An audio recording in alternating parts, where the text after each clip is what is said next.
अस्सलाम वालेकुम नाजरीन, सलाम इमिग्रेशन के साथ इस हफ्ते में फिर हाजिर हूँ। आपकी लाइव कॉलों का जवाब दूंगा, कुछ आपको मुफीद मालूमात और लेटेस्ट जो कोई चेंजेस आई हैं इमिग्रेशन में उसके ऊपर कोशिश करूँगा कि आपको बता सकूँ। इससे पहले कि हमको कॉल लें, एक दो चीज़ें मैं इंपॉर्टेंट आपसे शेयर करना चाहूँगा। एक तो आजकल आयरलैंड का और सुरेंद्र सिंह केस का, सुरेंद्र सिंह रूट जिसको कहते हैं, काफ़ी चर्चा है। बहुत सारे लोग फ़ोन पर पूछते हैं कि ये क्या है। बहुत सारे लोग जो इलीगल हैं वो भी कहते हैं हमने आयरलैंड जाना है, हमने सुरेंद्र सिंह रूट जाना। तो मुझे समझ में नहीं आती, लोग शायद उनको मिसगाइड कर रहे हैं। लेकिन बहरहाल सुरेंद्र सिंह रूट उन लोगों के लिए है जो कि ब्रिटिश हैं, यहाँ पे यूके में हैं, और वो किसी और यूरोपियन मुल्क में चले जाते हैं, वहाँ माइग्रेट कर जाते हैं, रहना शुरू कर देते हैं। उसके बाद वहाँ पे अपने फैमिली मेम्बर्स को अगर वो बुला लें जो कि ना ब्रिटिश हैं ना यूरोपियन हैं, से पाकिस्तान से इंडिया से बुला लेते हैं वाइफ को, बच्चों को, तो वहाँ पे वो लोग सारे यूरोपियन ट्रीटी राइट्स एक्सरसाइज कर रहे होंगे, चाहे वो आयरलैंड में हो चाहे वो जर्मनी में हो।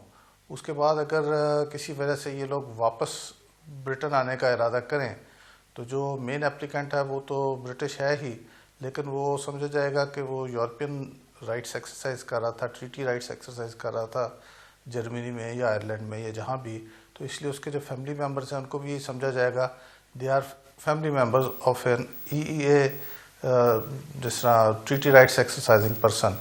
तो वो जब यहाँ पे आएंगे तो उनको ये नहीं कहा जा सकता कि आपने 18,600 की इनकम की है नहीं की, या उनकी वाइफ से ये नहीं कहा जा सकता कि आपने A लेवल का इंग्लिश टेस्ट पास किया है ये नहीं किया है। तो वो कुछ इन चीज़ों से एग्जम्प्ट हो जाते हैं।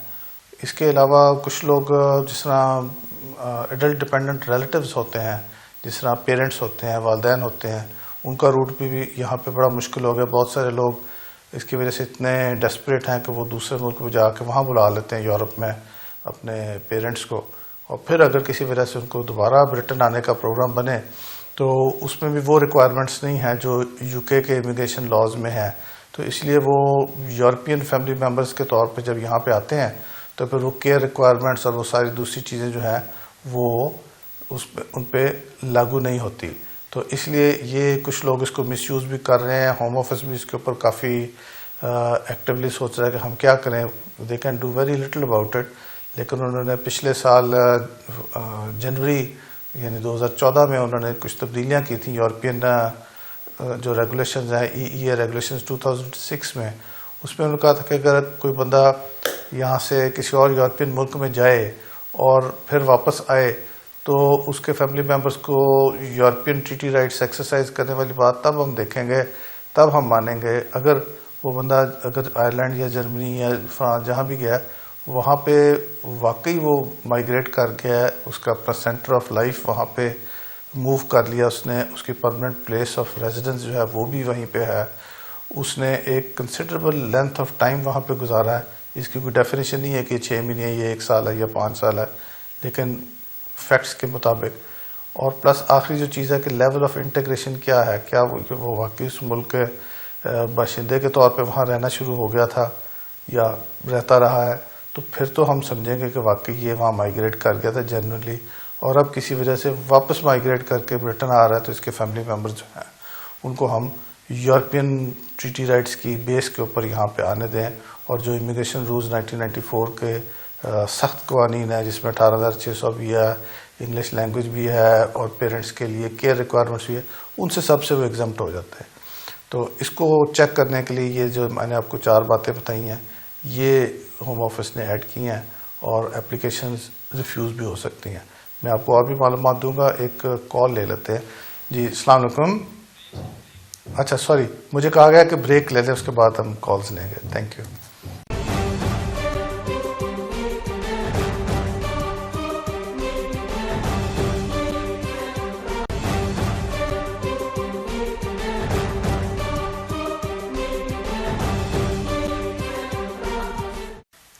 नाज़रीन वेलकम बैक।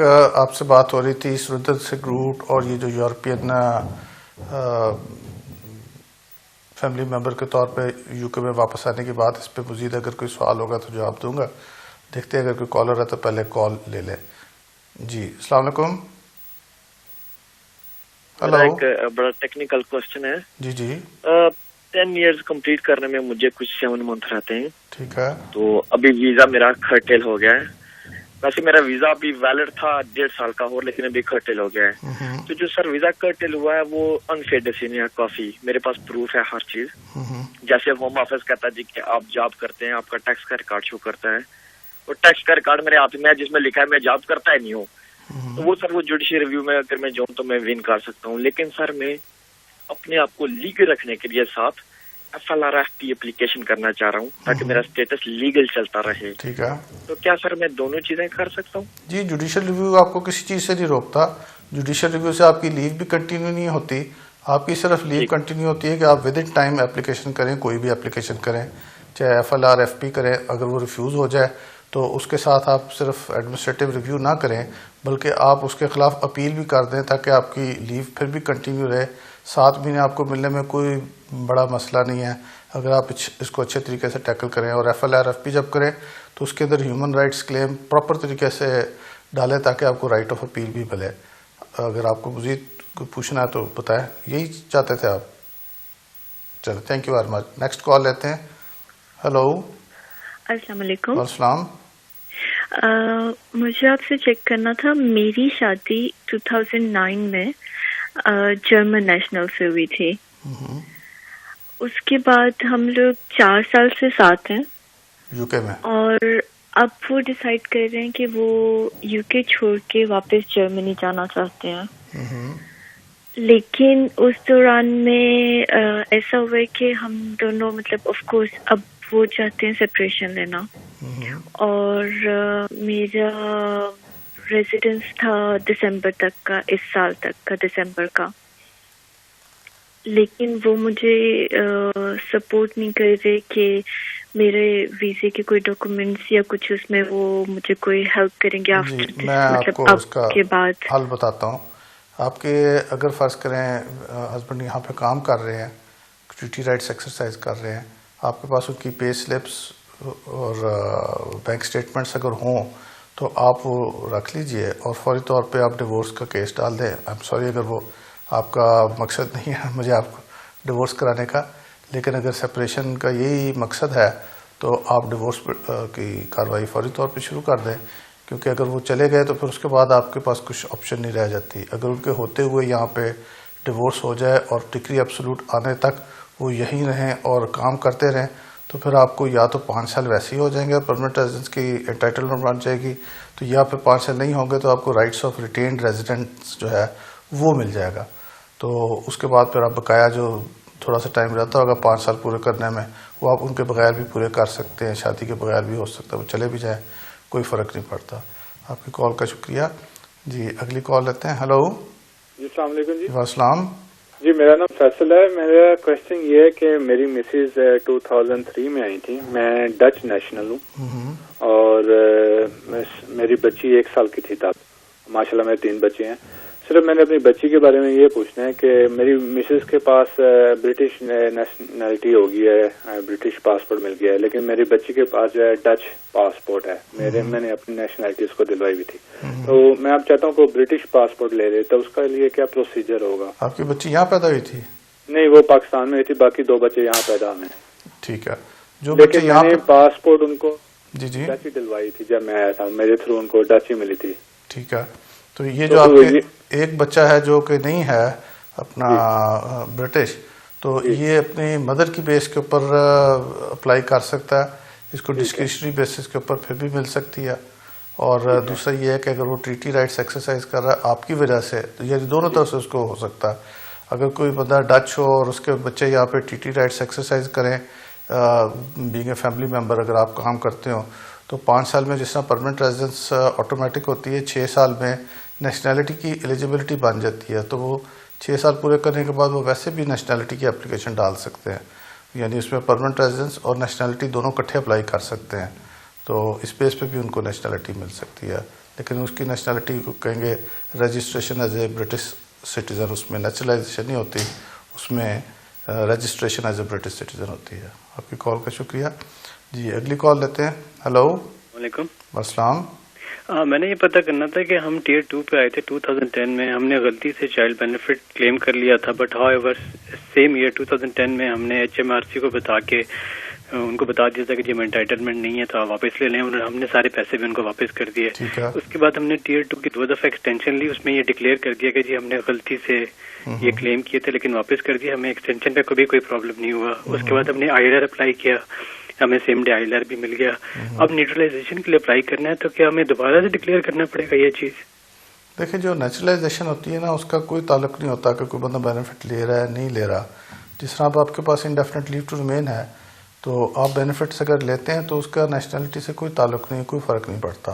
तो जो पहले आपने लिया था, अगर एडमिनिस्ट्रेटिव एरर है तो वैसे भी उनकी होम ऑफिस की पॉलिसी थी कि अगर कोई एडमिनिस्ट्रेटिव एरर में किसी को बेनिफिट मिल जाए और वो उसको ख़त्म करा दे, बंद करा दे, वापस कर दे, तो उसको रिवर्स नहीं लेना चाहिए, उसकी वजह से उसको रिफ्यूज़ नहीं करना चाहिए। और नेशनलिटी का तो कोई ताल्लुक ही नहीं है। अगर कोई बेनिफिट ले तो अगर आप आज भी बेनिफिट ले लें और नेशनलिटी के लिए अप्लाई कर दें तो इससे कोई मसला नहीं होता।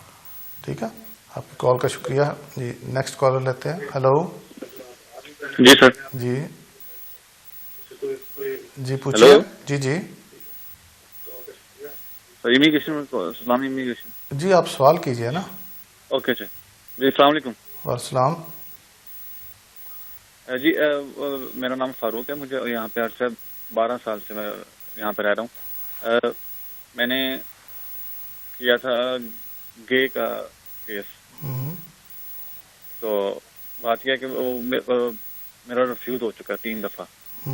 3 दफा रिफ्यूज हो चुका, फिर उन्होंने मुझे साइनिंग पे लगा दिया, फिर मैं नहीं गया।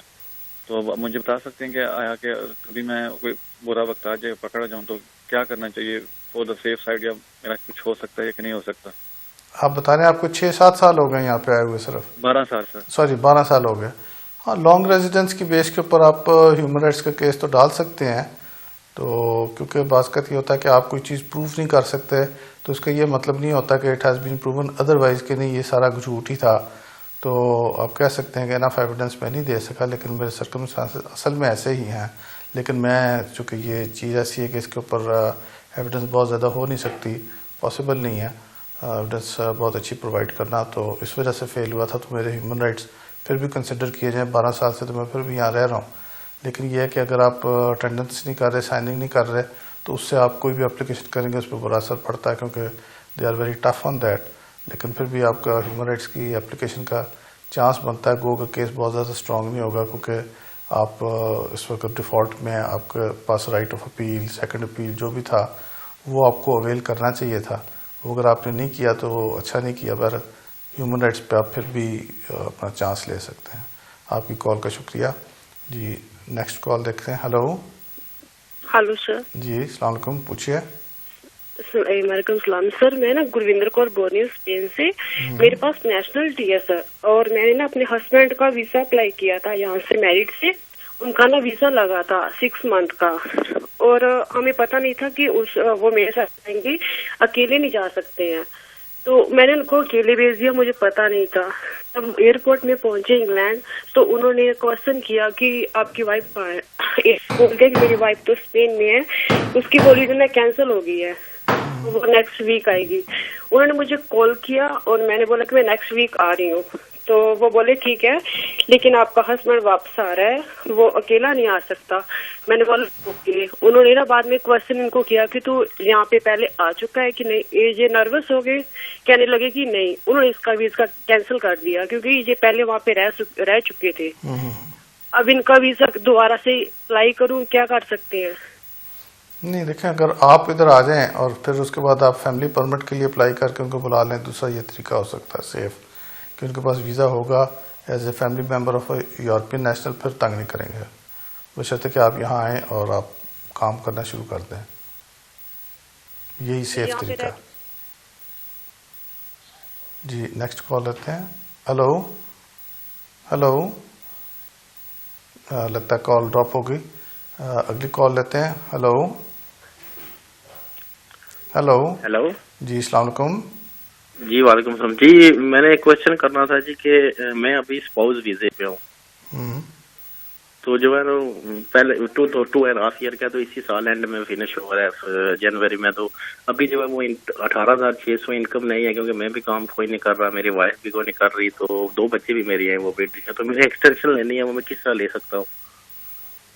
देखिए, आपको काम तो करना चाहिए। आपकी वाइफ ने भी जब आपको स्पॉन्सर किया था तो इसी बेस हम पे काम किया इस था। वजह से नहीं कर रहे कि हमारे बच्चे जो है ये थोड़े बीमार हैं, तो इनकी लुक आफ्टर कर रहे हैं। हाँ, तो फिर आपको ह्यूमन राइट्स की बेस के ऊपर एक्सटेंशन तो मिल जाएगी, लेकिन ये हो सकता है कि 5 साल के बजाय आपको 10 साल वाले रूट पर डाल दिया जाए। तो वो कौन सा फॉर्म फिल करना पड़ेगा? नहीं, आप तो एक्सटेंशन की फाइल करेंगे ना। जी, आप तो एक्सटेंशन की जो आपने करना था वही करेंगे। सेटलमेंट का तो अभी नहीं आया ना, वो तो 5 साल के नहीं, बाद। नहीं, फॉर्म जो है वो फॉर्म FLRO करना पड़ेगा या FLRM? ठीक है, नेक्स्ट कॉल लेते हैं जी। हेलो हेलो, लगता है कॉल ड्रॉप हो गई। नेक्स्ट कॉल लेते हैं। हेलो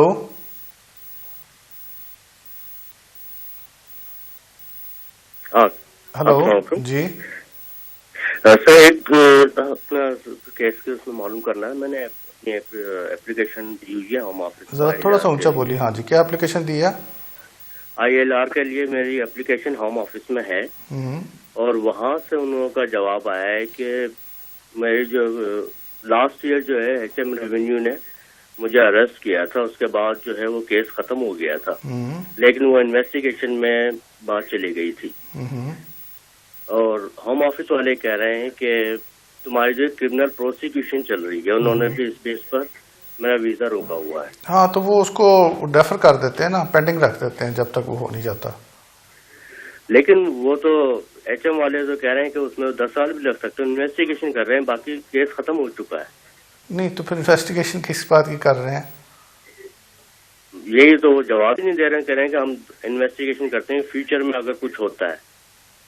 ये मेरा ख्याल आप अपने अकाउंटेंट से पूछिए। अगर आपकी HMRC की इन्वेस्टिगेशन चल रही है तो आई बिलीव कि आपका कोई ना कोई अकाउंटेंट भी होगा, वो आपको गाइड कर सकता है। क्या है आपका अकाउंटेंट आपके इमिग्रेशन सोलिसिटर से बात करे, उसको बताए एग्जैक्ट पोजीशन क्या है, पेपर्स दिखाए, तो फिर ही समझ आ सकती है। फ़ोन पे मुझे एग्जैक्ट समझ नहीं आ सकती कि केस ख़त्म हो गया लेकिन इन्वेस्टिगेशन जारी है और 10 साल भी लग सकते हैं। आपकी कॉल का शुक्रिया। नेक्स्ट कॉल लेते हैं। हेलो हेलो जी, अस्सलाम सर। पहले तो मैंने आपसे एक बात ये करनी है कि आपका प्रोग्राम माशाल्लाह बहुत अच्छा जा रहा है। दूसरे जो वकील होते हैं उनके से सर नहीं, आप किसी और वकील के बारे में प्लीज बुरी बात ना कीजिएगा, इसकी इजाजत नहीं है हमें। आपका बहुत बहुत शुक्रिया। आप सवाल कीजिए अपना। दे देते हैं जो दूसरे वकील जो हैं वो 60 अपॉइंटमेंट के लेते हैं। नहीं, आप प्लीज ये बातें ना करें, आप अपना सवाल कीजिए ना। सर, सवाल मेरा ये है कि हमारा एक केस था, वो हम जीत गए हैं, इमिग्रेशन का था।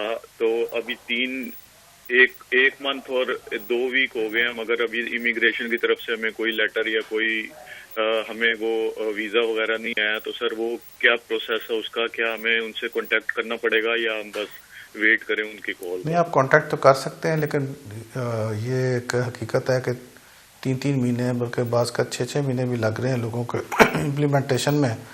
तो इस वजह से कोई फिक्स टाइम है नहीं कि इतनी देर में ज़रूर हो जाएगा। लेकिन आप अगर कांटेक्ट करें तो आप होम ऑफिस प्रेजेंटिंग ऑफिसर को कांटेक्ट करें अपने सोलिसिटर के ज़रिए कि भाई इसको पुश कर दे। तो इस पर कोई हार्ड एंड फास्ट है नहीं है। अगर कोई 6 महीने हो जाए तो फिर तो आप शोर मचाएं, उससे पहले आप हल्के हल्के पोलाइट रिमाइंडर्स दे सकते हैं। ठीक है जी, thank you very much. Next call लेते हैं। हेलो हेलो हेलो, अस्सलाम वालेकुम जी, वालेकुम। हाँ जनाब, मेरा क्वेश्चन ये है कि मेरे निफ्यू जो है उसकी वाइफ का आईलैंड ड्यू है, लेकिन प्रॉब्लम यह है कि वो 3 जून से पाकिस्तान में बिजनेस के लिए सेटल हो गया है, तो उसकी बेस इंग्लैंड नहीं है इस टाइम। तो उसकी वाइफ यहाँ से अप्लाई कर सकती है अभी? नहीं, मैं नहीं समझा आपकी बात। मेरा निफ्यू जो है, हाँ, उसकी वाइफ जो है, उसका सपोज वीजा था, वो ड्यू हो गया ना इंडेफिनिट उसके लिए। ठीक है, नहीं, अगर उसका हस्बैंड ही यहाँ नहीं रहता और चले गया, शिफ्ट हो गया पाकिस्तान, तो फिर उसको ILR नहीं मिलेगी उसकी वाइफ को। नहीं मिलेगी क्योंकि वो ब्रिटिश नेशनल होने से कोई फर्क नहीं पड़ता। नहीं, कोई फर्क नहीं पड़ता। They have to live together. अगर वो 5 साल का जो है, ये 2.5 साल, जमा 2.5 साल ये प्रोबेशन पीरियड है। ये प्रोबेशन पीरियड में उन्होंने इकट्ठे रहना है। अगर वो इकट्ठे नहीं रहते स्वाय हॉलीडेज के, तो फिर मसला। ठीक है, आपकी कॉल का शुक्रिया जी। नेक्स्ट कॉल लेते हैं। हेलो अस्सलाम वालेकुम। जी वालेकुम। सर मेरा एक क्वेश्चन है, मैं ब्रिटिश नेशनल हूँ और मैंने शादी का वीजा अप्लाई करना है। ठीक है। और जो मेरा क्वेश्चन है ये है कि मैं एज ए बिजनेस में अपना कर रहा हूँ और मैंने डिविडेंड दिया हुआ है, लास्ट ईयर का अकाउंट सबमिट है, टैक्स पेड है, तो कोई 10,000 के करीब, और मैं वेज ले रहा हूँ 1,000। ये दोनों मिलके कैलकुलेट कर सकते हैं 6 मंथ 18,600? उसके लिए ये होता है कि आपकी वेजेस और डिविडेंड जो भी चीजें हैं सारी पूरी मिला के पिछला फुल फाइनेंशियल ईयर में 18,600 करना पड़ता है, फिर 6 महीने वाली बात नहीं रहती। अब आप ब्रेक लेते हैं नाज़रीन, उसके बाद फिर हाजिर होते हैं। आप हमारे साथ ही रहिएगा, शुक्रिया।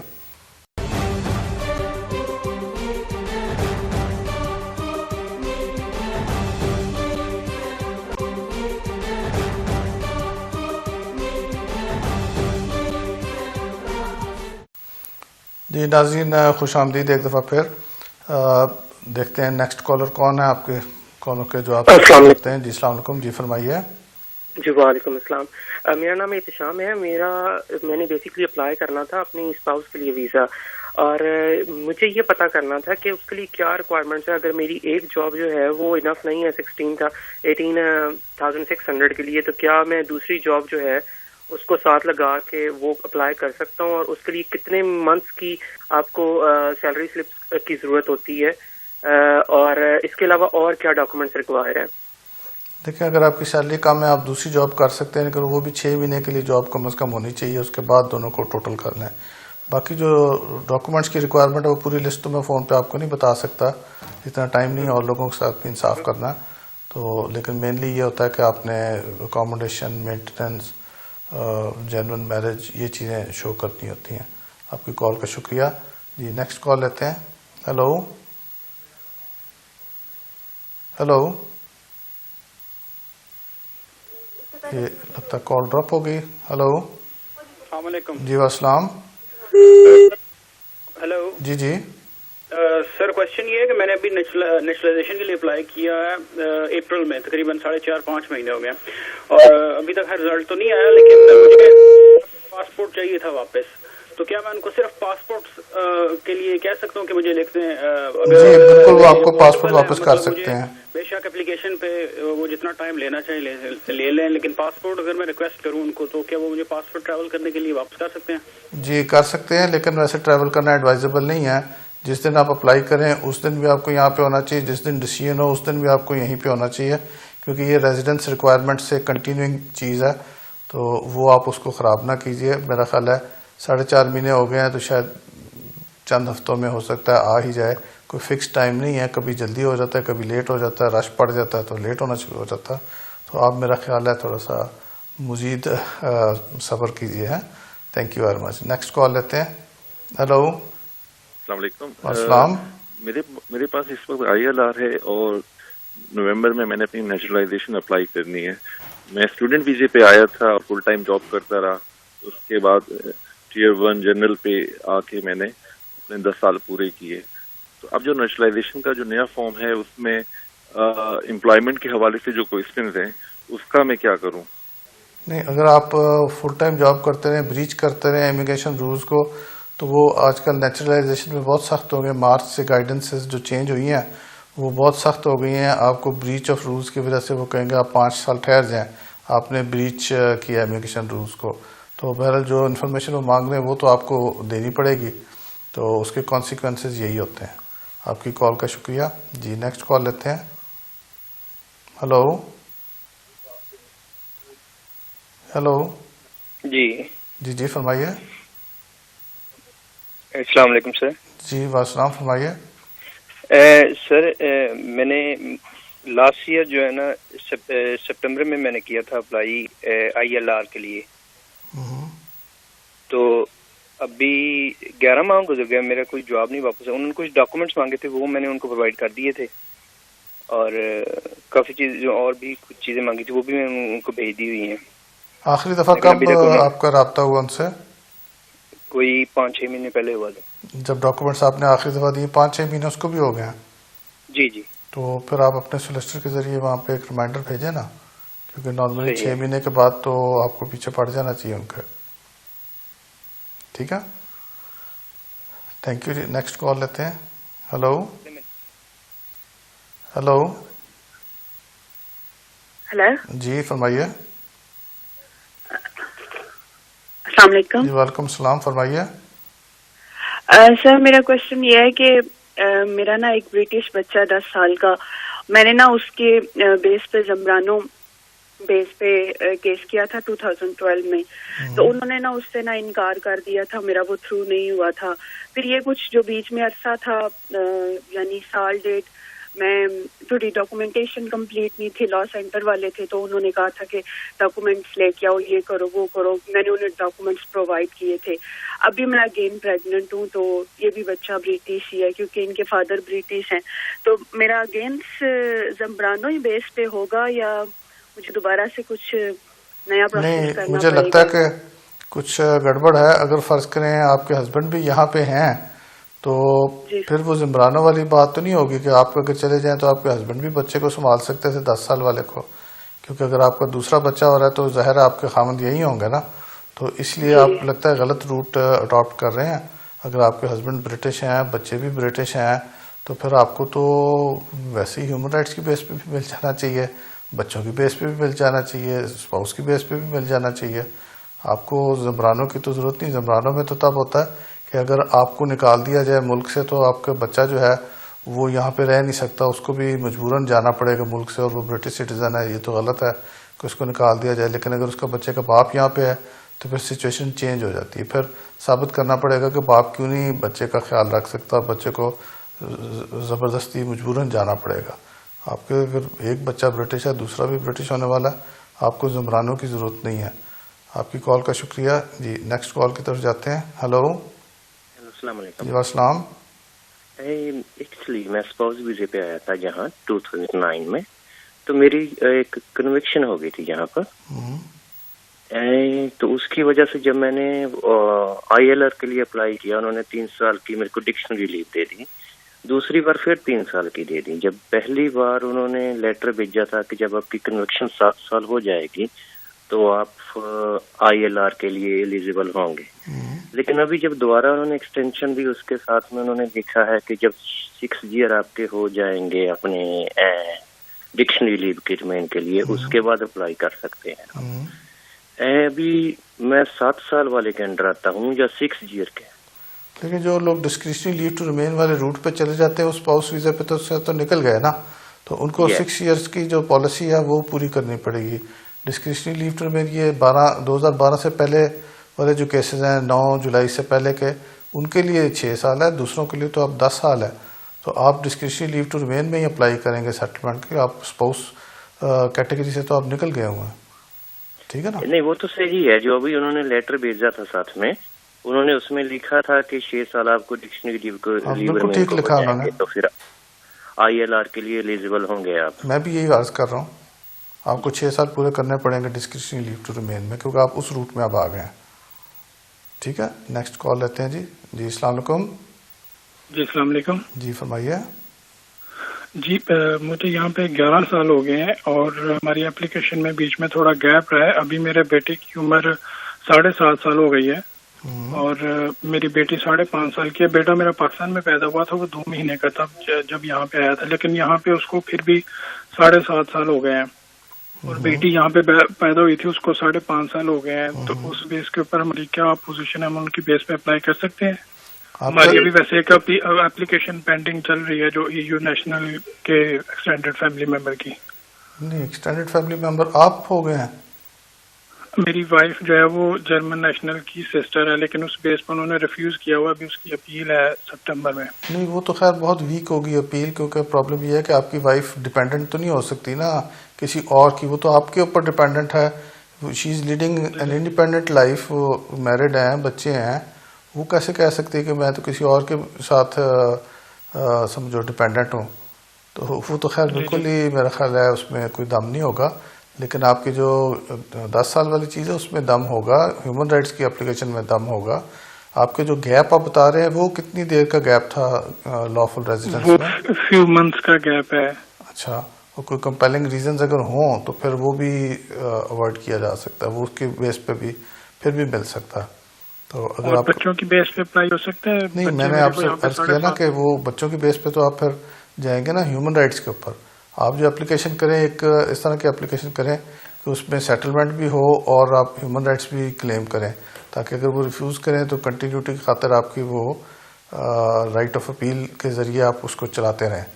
ठीक है, ये थोड़ा सा कॉम्प्लिकेटेड है, फ़ोन के ऊपर मैं इससे ज़्यादा तफसील शायद ना बता सकूं, और भी लोग क्यू में हैं, तो आप तफसीली डॉक्यूमेंट्स के साथ किसी मशवरा करें। ये भी देखने की ज़रूरत है कि आपकी कन्विक्शन या वो जो गैप है वो कब था। अगर फ़र्ज़ करो वो शुरू में था इस 11 साल में से, तो मेरा ख्याल है जब वो ख़त्म हो जाएगा तो वहाँ से 10 साल करें तो भी पूरा। पर ये सारा कुछ देखे बगैर तो कोई नहीं बता सकता आपको सही आंसर, लेकिन आपका यूरोपियन वाले रूट को छोड़ दें आप। मेरे ख्याल में 10 इयर्स और ह्यूमन राइट्स बच्चों के बेस पे और अपनी फैमिली लाइफ के बेस के ऊपर, ये दोनों में जान है। आपकी कॉल का शुक्रिया जी। नेक्स्ट कॉल देखते हैं। हेलो, जी अस्सलाम। सर क्वेश्चन पूछना था कि मैंने असाइलम अप्लाई किया था तो वो रिफ्यूज हो गया, सारे जो अपील के जो राइट्स हैं वो भी एक्सॉस्ट हो गए हैं। तो मेरी फैमिली को यहाँ पे तकरीबन 6 साल और 1 महीना हो गया, मेरी बेटी जो GCSE में, तो अब पूछना था क्या हो सकता है? बेटी 18 साल से बड़ी हो गई है? नहीं, कम है, 15 साल की है। उसको भी 6 साल हुए यहाँ पे? 6 साल। क्या एज है उसकी? बच्चों को, बच्ची की क्या एज है? 15 साल। और दूसरे बच्चे की, छोटे बच्चे की? जो दूसरा बच्चा है उसकी 14 साल है और एक 10 साल का है। अच्छा, ये तीनों यहाँ नहीं हुए पैदा? नहीं, तीनों इधर पैदा नहीं हुए, लेकिन कुछ 6 साल हो गए यहाँ पे। हाँ, पर आपकी फैमिली लाइफ है, बच्चों की लाइफ है, उसकी बेस के ऊपर आपका केस तो बनता है। 7 साल वाली जो प्रोविजन है वो भी आपको हेल्प करती है। उसमें ये ज़रूरी होता है बताना कि बड़ा अनरीजनेबल होगा अगर अब 7 साल जिस बच्चे ने यहाँ गुजार लिया उसको वापस भेज दिया जाए, तो उसके लिए उसकी लाइफ कितनी यहाँ सेटल्ड है, कितने कनेक्शंस हैं, स्कूल में she is performing very well, या बाकी बच्चे भी सारे। तो इसलिए अच्छा एक पूरा केस ज़बरदस्त डॉक्यूमेंटेशन करके करें तो अच्छे चांसेस हैं आपके। आपकी कॉल का शुक्रिया जी। नेक्स्ट कॉल लेते हैं। हेलो, हेलो, हेलो जी, अस्सलाम वालेकुम। जी अस्सलाम जी, फरमाइए। जी, मैंने नेशनलिटी अप्लाई की थी 2014 में। मई 2014 में मैंने नेशनलिटी अप्लाई की। 15 महीने बाद उन्होंने मुझे रिफ्यूजल का वो लेटर भेज दिया कि आप 5 साल नहीं हुए आपको इंडेफिनेट के बाद। और मेरे तमाम दोस्तों को तो इंडेफिनेट के 1 साल बाद उनको नेशनलिटी मिल गई थी। मैं 18 साल हो गए मुल्क में। आपको इलीगल रेजिडेंस के 14 साल के बेस पे मिली थी ILR? जी जी बिल्कुल। कानूनी तौर पे तो पोजीशन यही है कि 5 साल लॉफुल रेजिडेंस भी होनी चाहिए, लेकिन यह है कि बहुत सारे लोगों को जिनको लेगेसी में या असाइलम में जब मिलता है ना, तो वो कहते हैं कि इनके जो पहले वाला पीरियड है उसको भी हम लॉफुल काउंट कर लेते हैं। ये तो जेन्युइनली असाइलम सीकर थे, इसलिए क्योंकि रेफ्यूजी एक्सेप्ट हो गए। और लेगेसी में जिन लोगों का असाइलम नहीं एक्सेप्ट हुआ उनको भी as a matter of concession बहुत सारे लोगों को जैसे ILR मिला साल बाद उन्होंने उनको नेशनैलिटी भी दे दी। लेकिन अब ऐसा नहीं हो रहा, अब वो उसको स्ट्रिक्टली अप्लाई करें। नेशनैलिटी रूल्स बहुत सख्त हो गए हैं, ख़ासतौर पे इस मार्च में 2015 में तो बहुत ही सख्त हो गए। तो आपके अगर 5 साल नहीं हुए अभी ILR मिले हुए, तो आप अभी अप्लाई ना दोबारा करें जब तक 5 साल पूरा ना हो जाए। आपकी कॉल का शुक्रिया जी। नेक्स्ट कॉल लेते हैं। हेलो, हेलो, हेलो जी जी फरमाइए। ये लगता कॉल ड्रॉप हो गई है। हेलो जी फरमाइए। हेलो, अस्सलाम वालेकुम। अस्सलाम। मैं बात कर सकती हूँ? जी जी बात करें ना, करें। फोन किया ना आपने। 9 साल हो गए और 2 बच्चे भी यहाँ पे बोर्न हुए हैं। मेरी बड़ी बेटी 7 साल की होने वाली है। तो हमने फर्दर असाइलम हमारा रिफ्यूज हो गया था, फिर हमने सबमिशन करवाई हुई है। तो फर्दर सबमिशन करवाए हुए हमें 1.5 साल हो गया। क्या करवाया? सॉरी, 1.5 साल हो गया। Fresh claim, fresh claim. अच्छा ठीक है, ठीक है, आफ्टर असाइलम। ठीक है। तो 1.5 साल हो गया है। बच्ची भी मेरी 7 साल की होने वाली है। 9 साल हो गए हमें यहाँ पे आए हुए। तो हम अब हमने 1.5 साल हो गया उनसे सपोर्ट भी ली हुई है। तो यही मैं कह रही थी कि हमें लीव मिलेगी भी तो हमें अब क्या करना चाहिए? अगर मिलेगी कोई लीव तो कौन सी मिलने के? नहीं, अगर आपको फ्रेश सबमिशंस की बेस पे असाइलम अप्रूव हो जाता है तो फिर रेफ्यूजी वाली 5 साल की लीव मिलेगी। अगर वो अप्रूव नहीं होता और वो आपको ह्यूमन राइट्स की बेस पे दे देते हैं तो फिर आपको डिस्क्रिशनरी लीव टू रिमेन मिलेगी। वो 2.5 साल जमा 2.5 साल 10 साल वाले रूट पर डाल देंगे। लेकिन बेहतर ये है कि आप फ्रेश सबमिशंस के साथ अपने जो बच्चों की सिचुएशन है ना वो सारी दोबारा भी भेजें, एडिशनल इंफॉर्मेशन भेजें कि वो कितने वेल सेटल्ड हैं यूके में, उनका बहुत अच्छी एजुकेशन जा रही है, they are performing very well. तो बड़ा अनरीजनेबल होगा इन बच्चों को मुल्क से बाहर निकालना, क्योंकि ये सिर्फ असाइलम ही नहीं बल्कि ये बच्चों की बेस पे भी आपको मिलना चाहिए।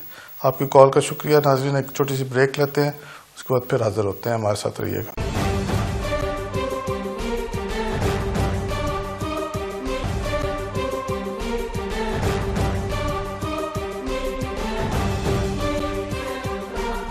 नाज़रीन, आपको दोबारा खुश आमदीद कहते हैं ब्रेक के बाद। देखते हैं अगर कॉल है तो, वरना मैं एक ज़रूरी पॉइंट भी आपसे शेयर करना चाहता था।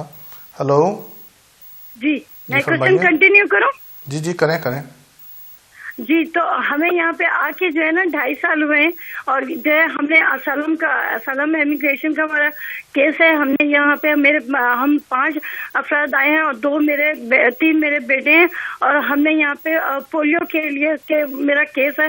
और यहाँ पर हमने जो है ना अपना केस जब इंटरव्यू 5-6 महीने पहले हमारा हुआ था, जब हमने इंटरव्यू दे दिया तो उन्होंने जवाब में बोला कि आप पाकिस्तान से रिफ्यूज करके कहा कि पाकिस्तान से जाकर आप जो है ना ये करें, केस के लिए अप्लाई करें। तो उसके बाद उन्होंने हमें इमिग्रेशन की वकील दे दी, उन्होंने केस लड़ा तो जुडिशनल में हमारा केस जुडिशनल तक पहुंच गया है। और अभी उन्होंने हमें जो है ना कि यहाँ से वो जो ट्रैवलिंग सर्टिफिकेट होता है उस पर उन्होंने कुछ 1-2 हफ्ते पहले बुला के हमें ट्रैवलिंग सर्टिफिकेट पे साइन वगैरह करवाया। तो उन्होंने कहा कि ये हम जो है वो प्रोसीजर सबके साथ करते हैं और आप ही के साथ नहीं कर रहे हैं और ये जरूरी नहीं है कुछ इसके पर काम हो, हम सिर्फ ये प्रोसीजर के लिए जो है ना ये कर रहे हैं। तो ये हम आपसे ये पूछ रहे हैं कि जुडिशनल पे भी चल रहा है और ये प्रोसीजर के लिए ट्रैवलिंग सर्टिफिकेट पे भी साइन करवाया है, तो इसका हम जवाब चाहते हैं। कुछ मसला तो नहीं होगा? नहीं, देखिए वो अलग प्रोसीडिंग्स है, ये अलग प्रोसीडिंग है। जुडिशल रिव्यू तो आपने किसी ऑर्डर को चैलेंज किया है कि ये ऑर्डर जो है ये बिल्कुल गलत है, तो उससे कोई चीज़ रुक नहीं जाती जब तक कि हाई कोर्ट या अपर ट्रिब्यूनल जुडिशल रिव्यू में ये ऑर्डर करे कि इंजंक्शन है, इनके खिलाफ कोई एक्शन ना किया जाए, इनकी कुछ ना। बाकी ट्रैवल डॉक्यूमेंट्स तो फाइलिंग की तौर पे वो करते हैं। जिसका भी पासपोर्ट उनके पास अगर नहीं है या पासपोर्ट एक्सपायर हो गया हुआ है और उनके पास लीव नहीं है, उसकी वो फाइल अप टू डेट रखने के लिए ट्रैवल डॉक्यूमेंट ज़रूर बनवाते हैं और बनवा के रख लेते हैं, ताकि अगर रिमूवल की पोजीशन आए, आप हार जाएं जुडिशल रिव्यू और सारे काम ख़त्म हो जाए, तो फिर उसके बाद वो जो काम शुरू करना है वो अभी से अपनी फाइल तैयार रखें। तो ये तो एक प्रोसेस की बात है। मेन तो बात है कि आपका केस क्या है, जो कि आपने बताया नहीं। बहरहाल आपके चूँकि जुडिशल रिव्यू वगैरह चल रहे हैं तो आपके सोलिसिटर ही आपको बता सकते हैं कि उसमें जुडिशल रिव्यू में कितनी जान है। मुझे तो कोई उसके बारे में इल्म नहीं है, ना आपने कुछ बताया। आपकी कॉल का शुक्रिया। नेक्स्ट कॉल की तरफ चलते हैं। हेलो अस्सलाम वालेकुम। अस्सलाम जी, मैं आपका प्रोग्राम देख रही थी, बहुत अच्छा है माशाल्लाह। जी शुक्रिया। आप सवाल कीजिए। जी, मैं ये पूछना चाह रही हूँ कि मैं जी पाकिस्तान से विजिटर आई हूँ यहाँ पे। तो मेरे जो अब सर्कमस्टांसेस हैं, पहले तो बहुत अच्छे थे लेकिन अब चेंज हो गए बिल्कुल, यानी कि एकदम ना वो हस्बैंड के साथ पता नहीं बहुत ज्यादा वो हो गया है। उन्होंने मुझे अभी डाइवोर्स कर दिया है। तो वो मेरी एक ही बेटी है। और हेलो, आप सुन रहे हैं? जी मैं सुन रहा हूँ, आप बोलते जाएं। जी जी। तो ये है कि मेरी कुछ प्रॉब्लम्स थी मेडिकली, तो वो मेरी ओवरीज वगैरह भी रिमूव हो गई हैं। अब मैं दोबारा माँ भी नहीं बन सकती हूँ। तो वो अब ये कह रहे हैं कि पाकिस्तान तुम आओगी तो मैं तुमसे बेटी ले लूंगा, क्योंकि वो पठान फैमिली से, और पता है आपको पठान फैमिली जो है जल्दी शादी कर देते हैं बच्चों की। लेकिन मैं तो अपनी बच्ची को पढ़ाना चाहती हूँ, कुछ बनाना चाहती हूँ, क्योंकि मेरे पास तो सिर्फ यही अल्लाह का दिया हुआ। कितनी देर हो गई है विजिटर आए हुए? ये मुझे जी 2.5 months हो गए हैं। 6 months के वीजे पे आई हूँ। हस्बैंड भी आए थे आपके साथ? नहीं, वो नहीं आए, मुझे सिस्टर ने ना बुलाया था विजिट के लिए। तो अब उनका यही है कि वो मुझे बार बार यही धमकियां दे रहे हैं कि जब भी तुम यहाँ पे जैसे ही आओगी मैं तुमसे तुम्हारी बेटी छीन लूंगा। देखिए ऐसे केस में आप असाइलम ही क्लेम कर सकते हैं, लेकिन असाइलम ऐसे केस में प्रॉब्लम यह है कि अगर आप कहें कि मुझे पाकिस्तान में जान का खतरा है तो वो आपको सिर्फ जान का खतरा वही है जहाँ पे आपके हस्बैंड है। आप अगर फर्ज करें पेशावर में रहती हैं तो कहेंगे आप लाहौर चले जाएं, आप कोयटा चले जाएं, आप कराची चले जाएं, आप किसी और एक्चुअली वो बेटी लेना चाहते हैं ना, और आपको पता है पठान लोग जो है अपनी बेटियां बेच देते हैं, वो जल्दी शादी कर देते हैं। वो उसका ये मतलब नहीं है कि जो लोग पठान है वो उनकी सारी बीवियां जो है वो यूके में रहेंगी और पठान जो है वो पाकिस्तान में रहेंगे। ये आप प्रैक्टिकल एस्पेक्ट देखें ना, ऐसा नहीं होता। लोग जो पठानों से शादी करते हैं वो उनको पता होता है कि पठान है, आपको अभी तो नहीं पता चला कि वो पठान है, ठीक है ना। तो ये ऐसे बिल्कुल इसमें कोई जान नहीं है इसमें आपके केस में। तो आपकी बहरहाल मुझे हमदर्दी है, आपकी कॉल का शुक्रिया जी। नेक्स्ट कॉल लेते हैं। हेलो, अस्सलाम वालेकुम जी। अस्सलाम सर, मैं बशीर चौधरी बोल रहा बर्मिंघम तो जी जी। ते मेरे भाई ना केस से 16 साल हो गए इत्थे आया हुआ ते उसने 8 साल तो रिफ्यूज अभी हुन जेडी उसने अभी जो सिचुएशन उसकी ये है कि वो कंप्लीट मेंटल हेल्थ में चला गया है। पाकिस्तान में कोई भी नहीं, हम 5 भाई हैं यहाँ, ठीक है, तो पाकिस्तान उसका कोई भी नहीं है। और हमने अभी डाली थी एप्लीकेशन उसकी मेंटल हेल्थ के, वो ये ऐसे नहीं मेंटल हेल्थ यानी कि हॉस्पिटल के लेटर थे सभी जगह, शॉर्ट में बात कर रहा हूँ, आप बिजी हैं, तो उन्होंने रिफ्यूज कर दी। अभी हमारा कुछ सिचुएशन है, ये वो बिल्कुल कंप्लीट मेंटल हेल्थ में। आपने अपील की है उसके खिलाफ रिफ्यूजल के? अभी की, लेकिन क्या 8 साल से तो आ रहे हैं। नहीं, आपने अपील की है कि नहीं की? यस और नो में जवाब दीजिए। नहीं की। अगर रिफ्यूज हो गया तो आप अपील कीजिए। अच्छा, आप किसी सोलिसिटर के पास जाइए ना, ये टेक्निकल मसला है ना, ये कोई इतना आसान बात तो नहीं है। केस तो उनका मतलब स्ट्रांग बनता है अगर उनके सारे भाई उधर हैं और वो अपने आप को केयर कर ही नहीं सकते और पाकिस्तान में कोई नहीं है। केस तो आपका अच्छा क्यों खराब हुआ है ये तो आप ही को पता हो। अगर आपने कोई सोलिसिटर्स किए हैं तो आप उनसे मशवरा कीजिए और इसको फाइट आउट करें, और तो कोई तरीका नहीं है ना। अगर आपको कोई रिफ्यूज हो जाए तो फोन के ऊपर मैं तो नहीं कुछ कर सकता। You have to file an appeal and fight it out, ठीक है ना जी। थैंक यू वेरी मच जी। नेक्स्ट कॉल लेते हैं। हेलो हेलो हेलो हेलो जी, अस्सलाम वालेकुम जी। सवाल कीजिए जल्दी से। हेलो जी, सवाल कीजिए, प्रोग्राम खत्म होने वाला है, वक्त थोड़ा है। नेक्स्ट कॉल लेते हैं जी। हेलो जी, वालेकुम सर। मेरा सवाल ये था, मैं एक्चुअली ब्रिटिश सिटीजन हूँ, यही सर नेचुरलाइजेशन 5 ईयर के थ्रू हुआ है, और मेरी बीवी फिलहाल प्रेग्नेंट है और इंडिया में है।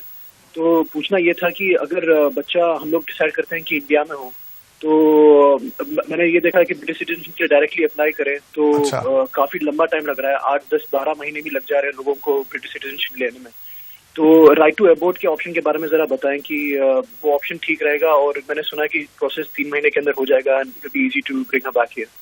नहीं, प्रॉपर तरीका तो ये है कि वो क्योंकि ब्रिटिश नेशनल होगा उसको ब्रिटिश नेशनैलिटी वहीं इंडिया में हाई कमीशन से ही लेनी चाहिए। जो प्रॉपर रूट है वही करना चाहिए। शॉर्टकट्स में आप किसी और कॉम्प्लिकेशन में फंस जाएंगे। तो आप अगर वहाँ पे डिलीवरी करनी है तो फिर वहीं पे पासपोर्ट अप्लाई करें, अगर वो यहाँ के करेंगे तो यहाँ पे कर लीजिएगा। आपकी कॉल का शुक्रिया जी। नेक्स्ट कॉल लेते हैं। हेलो हेलो अच्छा नाज़रीन, हमारा आज के प्रोग्राम का वक्त तकरीबन ख़त्म हो गया। आखिरी 1 मिनट जो है इसमें मैं एक चीज़ आपसे शेयर करना चाहूँगा। जो शुरू में मैं आपको सुरेंद्र सिंह रूट और आयरलैंड वगैरह का बता रहा था कि उसमें होम ऑफिस वालों ने अपने कानून सख्त कर दिए हैं, लेकिन प्रैक्टिकली ये हो रहा है कि जिस तरह लोग आयरलैंड से अपने फैमिली मेम्बर्स को, चूँकि उनके पास कार्ड होता है, वो ले तो आते हैं यहाँ पे रिफ्यूज़ भी अगर हो जाता है, जो कि तकरीबन 45% लास्ट ईयर रिफ्यूज़ल रेट था, तो अपीलें और ये सारा सिस्टम यहीं पे चलता रहता है। वो तो यहीं रहेंगे और फिर भी चांस होगा कि वो हो सकता है जीत ही जाए। तो इस वजह से जो लोग इसको मिसयूज़ कर रहे हैं वो कहना तो नहीं चाहिए, वो तकरीबन कामयाब ही हैं, क्योंकि उनका रिमूवल बड़ा मुश्किल है। क्योंकि उनके इसके अलावा ह्यूमन राइट्स भी बनते हैं कि वो एक ब्रिटिश नेशनल है, उसके फैमिली मेम्बर्स हैं, उसके बीवी बच्चे हैं या उसके पेरेंट्स हैं। तो ये काफ़ी कामयाबी से चल रहा है और लोग इसको काफ़ी यूज़ कर रहे हैं। तो मैंने जो शुरू में बात की थी वो थोड़ी सी अधूरी रह गई थी, ये मैं आपको बताना चाहूँगा कि अगर वो आ जाते हैं और इनके टफ रूल्स के बायस उनको यहाँ से 5 साल का कार्ड नहीं मिलता, तो भी उनको कोई मसला नहीं है, they are living here, they are fighting in appeals, तो वो शायद एंड में फिर भी जीत जाएं। अगर यूरोपियन रूट के तहत नहीं जीतेंगे तो फिर उनके पास ब्रिटिश रूट ह्यूमन राइट्स का भी तो होगा। तो नाज़रीन इंशाल्लाह अगले हफ्ते हम फिर हाजिर होंगे। आज बहुत सारी कॉल्स नहीं ले सके क्योंकि जो कॉल्स आई उनके कुछ ना कुछ खातिर खा जवाब भी देने चाहिए थे, वो बहुत तफसील में नहीं दे सके, लेकिन इससे ज़्यादा तफसील में देते तो इससे भी कम कॉलें होती। लेकिन कोशिश करेंगे जो लोग रह गए उनसे अगले हफ्ते बात हो सके। तो नाज़रीन अगले हफ्ते आप फिर फ़ोन कीजिएगा 11:30 से 12:30। इंशाल्लाह हम हर हफ्ते आपकी मदद के लिए हाजिर हैं।